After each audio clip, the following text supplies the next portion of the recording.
이번 시간에 이제 우리 기본 심화 강의의 마지막 매일 정리 노트죠. 그래서 12회차 마지막이 되겠습니다. 자, 주택법하고 뒤후반부하고 농지법 요 파트죠.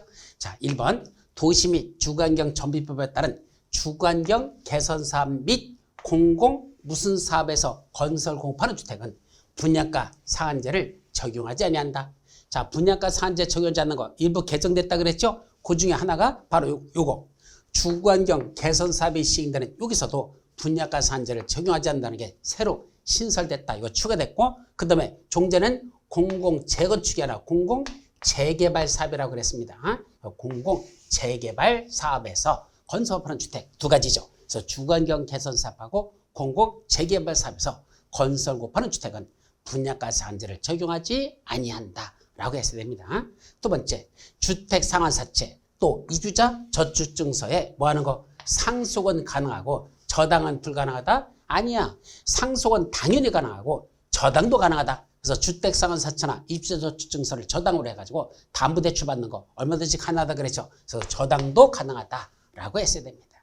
세 번째, 투기 과열지구 지정 직전월에 주택 분양 실적이 전달보다 얼마나? 30% 이상 감소한 지역이었죠. 30% 이상 감소하여 주택 공급이 위축될 우려가 있는 지역이죠. 이때 증가라고 하면 안 돼요. 30% 이상 감소한 지역이라는 걸 조심하시고 투기과지구로 지정할 수 있다라고 했어야 됩니다. 자, 다음 4번부터 한국토지주택공사 사업주체가 공공주택사업자일 때는 그 공공주택사업자의 동의를 받아서 세대원 일부가 해외로 이주하거나 3년 이상 기간 해외 처리할 때는 전매기 제한을 적용하지 않는다. 자, 전매기 제한을 적용하지 않는 건 전매 제한 기간 중에도 전매할 수 있다 이 말이죠. 그 중에 하나가 한국토지주택공사한테 일단 동의를 받아야 돼요. 원래는. 그런데 세대원 일부 갖고는 어린 택배였죠.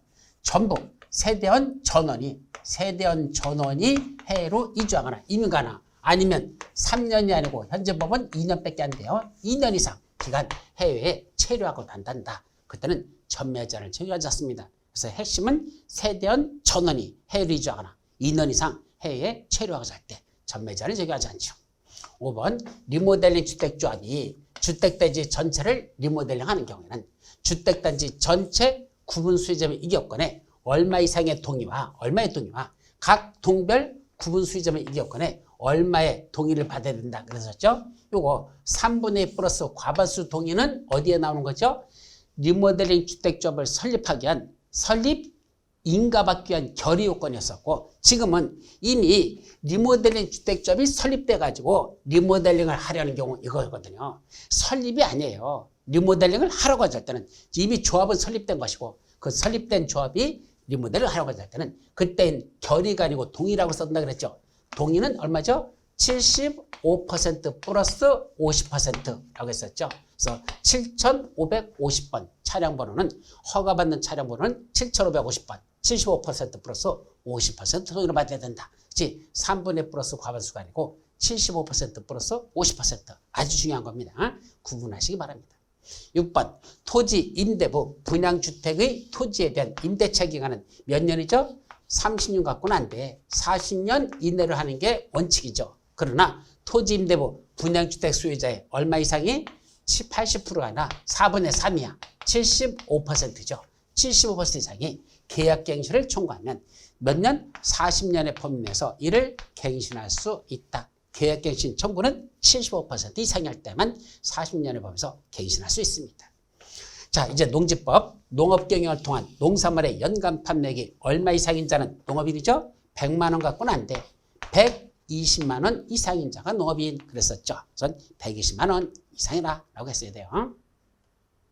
자, 이제 8번. 8번 지구선 볼게요. 시장운수구청장은 농지 한 필지를 공유로 소유한다. 상속농지만 빼고 한 필지를 공유로 소유할 때는 최대 얼마까지만 공유할 수 있죠? 최대 인원수 7명이라고 했었죠. 7인이죠. 5인이 아니라 7인 이하의 범위 내에서 구체적으로는 시군구 조례로 정하는 바에 따라서 제한할 수 있다. 최대 7인까지 구체적인 조례를 정합니다. 자, 9번 농지의 대리경작 기간은 따로 정하지 않으면 몇 년 했었죠? 3년으로 하죠. 3년으로 하며 대리경작자는 그 수확량의 100분의 50을 갖다 받쳐? 그럼 나 대리경작 안 해. 100분의 10이죠. 10% 11조라고 했었죠. 수확량의 100분의 10을 그 농지 소유자나 임차권자에게 토지 사용료로 지급하는 건 100%가 아니라 100분의 10%, 즉 11조로 갖다 바치라 그랬었습니다. 마지막 10번 농지의 임차인이 농지로 인정받는 다년생식물의 재배지로 이용하는 농지들. 예, 다년생식물의 재배지로 이용하고 있는 농지들. 대표적인 뭐랬죠? 인삼밭, 인삼 재배하는 거, 그런 것들. 또는 농지의 임차인이 농작물의 재배시설로서 고정식 온실하고 또 하나 뭐 있었죠? 버섯 재배사가 없다 그랬었죠. 조심하라고 했죠. 고정식 온실하고 비닐하우스, 비닐하우스를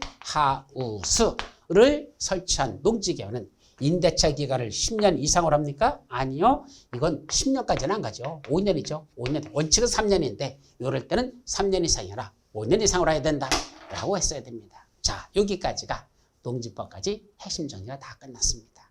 여러분들 마무리하도록 하죠. 그동안 대단히 수고하셨습니다.